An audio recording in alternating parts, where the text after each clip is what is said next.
দুইবারের বেশি কোনো প্রধানমন্ত্রী যেন একসাথে পরবর্তীতে যেন তিনি দায়িত্ব পালন করতে না পারেন, সেই প্রস্তাবনা আমাদের পক্ষ থেকে ছিল।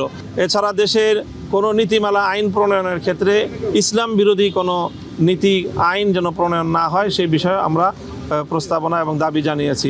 তার মধ্যে সংবিধানে যে আল্লাহর উপর অবিচল আস্থা এবং বিশ্বাসের যে ধারাটি ছিল সেটি বাতিল করা হয়েছে, সেটিকে যেন আবার পুনর্বহাল করা হয়।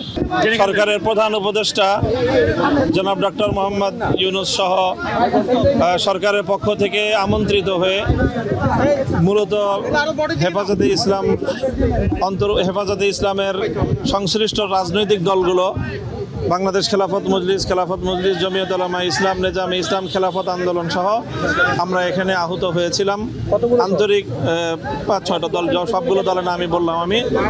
তো সেখানে আমরা আন্তরিক পরিবেশে মাননীয় প্রধান উপদেষ্টার সাথে এবং অন্যান্য আরও কয়েকজন উপদেষ্টা সেখানে উপস্থিত ছিলেন।